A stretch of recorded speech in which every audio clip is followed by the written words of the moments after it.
உரிய விசாரணை நடத்தி அமைச்சர் செங்கோட்டையன் அவர்கள் தவறான தகவலை சட்டப்பேரவையில் தெரிவித்திருந்தால் அவர் மீது நடவடிக்கை எடுங்க. மாவட்ட ஆட்சித்தலைவர் பொய்யான அறிக்கையை தமிழ்நாடு அரசுக்கு அனுப்பியிருக்கிறார் என்று சொன்னால் மாவட்ட ஆட்சித்தலைவர் மீது நடவடிக்கை எடுங்க. அதுதான் நாங்க கேட்கிறோம். நீங்க சொன்னதுலேருந்து தான் நாங்க பூரா பேசிட்டு இருக்கிறோம். நாங்களா இட்டு கட்டி இதை செய் அதை செய்யு சொல்ல.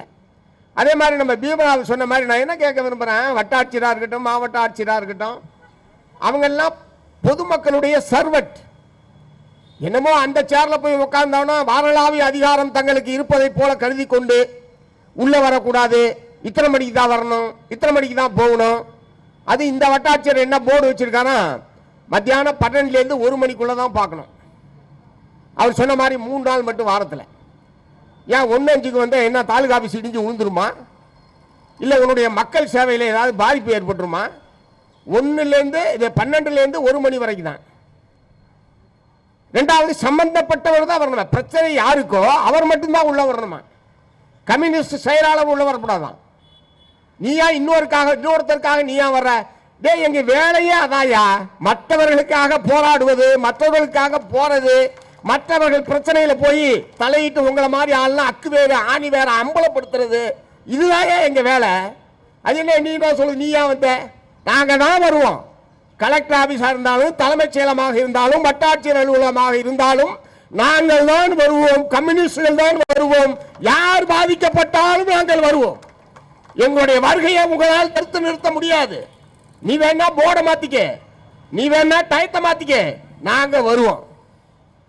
ஆனா அவர் கண்டிஷன் போட்டிருக்காரு, நீ வரக்கூடாது. அதை ஒட்டிதான் இந்த கணக்கெடுப்பை நடத்துறாரு. அவரு யாரெல்லாம் கம்யூனிஸ்ட் இருக்கான், சிபிஐ யாரு, சிபிஐஎம்ல யார் இருக்கா, இந்த கணக்கெடுப்பு எடுத்தா அதை வச்சுக்கிட்டு ஒருவேளை வெளியே ஏதாவது விளம்பர போர்டு வைக்கலாம்னு நினைச்சாரான்னு தெரியல.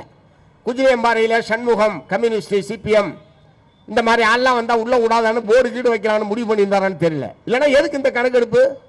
அரசாங்கமே அந்த மாதிரி கணக்கெடுப்பு நடத்த சொல்ல, மத்திய அரசு அந்த மாதிரி கணக்கெடுப்பு நடத்த சொல்ல. அவசர நிலை காலத்தில் இத்தகைய நிலைமை என்பது கிடையாது. அது யாருக்கிட்ட? பல 144 தடை உத்தரவை மீறிய வரலாறு படைத்தவர்கள் நாங்கள். 144 மதிக்காத நாங்கள் உங்களுடைய போர்டையா மதிக்க போறோம்?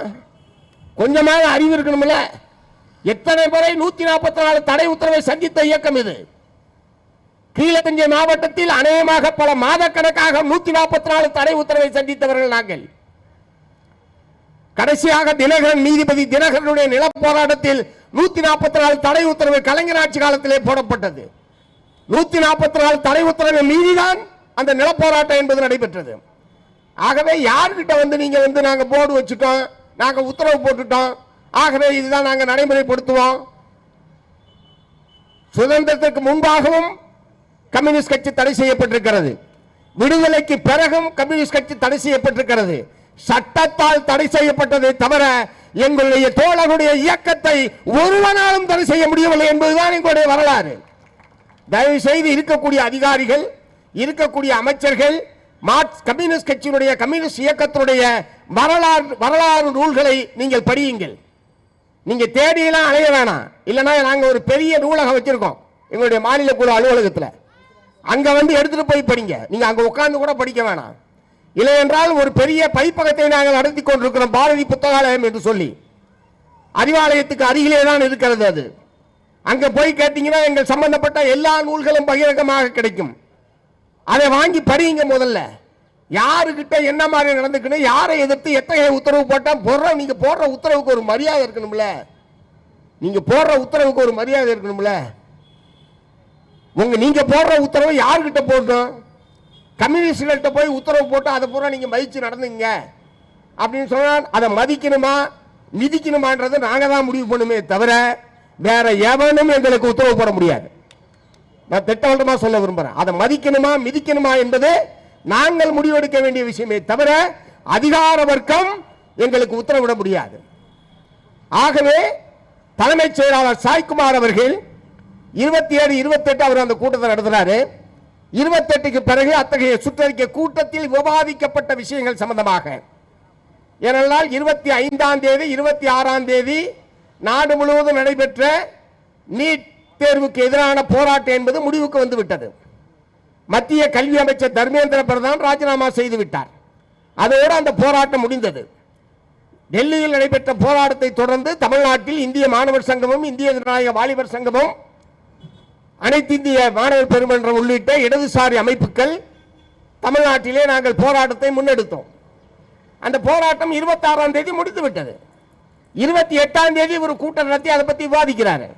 இதற்கு பிறகு கல்லூரிகளில் பல்கலைக்கழகங்களில் இடதுசாரி மாணவர்கள் போராட்டத்தில் நடத்தக்கூடிய போராட்டத்தில் மாணவர்கள் கலந்து கொள்ளக்கூடிய மாணவர்கள் சம்பந்தமாக கண்காணிக்க வேண்டும், அவர்களை ஒழுங்குபடுத்த வேண்டும். என்ன ஒழுங்குபடுத்த போற நீ?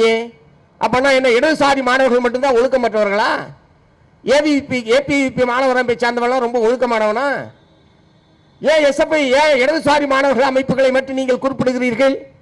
எல்லா கட்சிக்கும் தானே மாணவர் அமைப்பு இருக்கு. திமுகவுக்கு மாணவர் அமைப்பு இருக்கு, அதிமுகவுக்கு மாணவர் அமைப்பு இருக்கு, பாரதிய ஜனதா கட்சி RSS ஏபிவிபி என்பது இருக்கிறது. ஏன் அதெல்லாம் குறிப்பிடாம இடதுசாரி மாணவர்கள் அமைப்புகளை மட்டும் எதற்காக நீங்கள் குறிப்பிடுகிறீர்கள்? அது என்ன தடை செய்யப்பட்ட அமைப்பா? அது என்ன ஜனநாயகத்துக்கு விரோதமாக செயல்படுகிற அமைப்பா? சொல்ல போனால் ஜனநாயகத்துக்கு விரோதமாக காவல்துறை தான் நடந்து கொண்டிருக்கிறது. ஜனநாயகத்துக்கு விரோதமாக அதிகார வர்க்கம் தான் நடந்து கொண்டிருக்கிறது. நாங்கள் ஜனநாயக பூர்வமாக போராடுகிற உரிமை அரசியல் சாசனம் வழங்கி இருக்கிறது என்கிற முறையில் எங்களுடைய மாணவர்கள் இளைஞர்கள் போராடுகிறார்கள். கல்வியை பாதுகாக்க, கல்வி உரிமையை பாதுகாக்க, கல்வியில் இருக்கக்கூடிய மோசடி மொள்ளமாரித்தனம் முடிச்சவிக்குத்தனத்தை எதிர்த்து எங்களுடைய மாணவர்கள் நாடு பூரா போராடி கொண்டிருக்கிறார்கள். சட்டப்படி தான் நாங்கள் அந்த போராட்டத்தை நடத்தி கொண்டிருக்கிறோம். அதை தடுப்பதற்கு, அதை முறைப்படுத்துவதற்கு உங்களுக்கு உரிமை இருக்கிறதே தவிர தடுப்பதற்கு உங்களுக்கு யார் அதிகாரம் கொடுத்தது? ஆனால் தடுக்கிற நடவடிக்கையில் தான் தமிழ்நாடு காவல்துறை தொடர்ந்து ஈடுபட்டுக் கொண்டிருக்கிறது. நீங்கள் தான் சட்டவிரோதமாக நடந்து கொண்டிருக்கிறீர்களே தவிர நாங்கள் அல்ல. எங்களுடைய மாணவர்கள் போராடுகிற போதெல்லாம் போராடுகிற மாணவர்கள் எண்ணிக்கையை விட 2 மடங்கு 3 மடங்கு காவல்துறையை கொண்டு வந்து குவித்து அச்சுறுத்துவது, கொன்று கூடவே விடாமல் தடுப்பது, போராட்டத்தை துவங்க விடாமல் தடுப்பது போன்ற எல்லா விதமான சட்டவிரோதமான நடவடிக்கைகளில் ஈடுபடுவது தமிழக காவல்துறை. நீங்கள் ஒழுங்குபடுத்த வேண்டியது காவல்துறையே தவிர மாணவர்களை அல்ல. எங்களுடைய மாணவர்களை விட சிறந்த ஒழுங்கான ஒழுக்கமான மாணவர்களை வேற எங்கேயுமே நீங்கள் காண்பிக்க முடியாது. அது நாங்கள் சுய ஒழுக்கத்தை நாங்கள் கற்றுத் தருகிறோம். ஒரு அமைப்புக்கு உட்பட்ட மாணவர்கள் என்கிற முறையில் அவர்கள் சட்டத்துக்கு உட்பட்டு எப்படி சிறப்பாக செயல்பட வேண்டும் என்பதற்கான பயிற்சியை நாங்கள் அளிக்கிறோம்.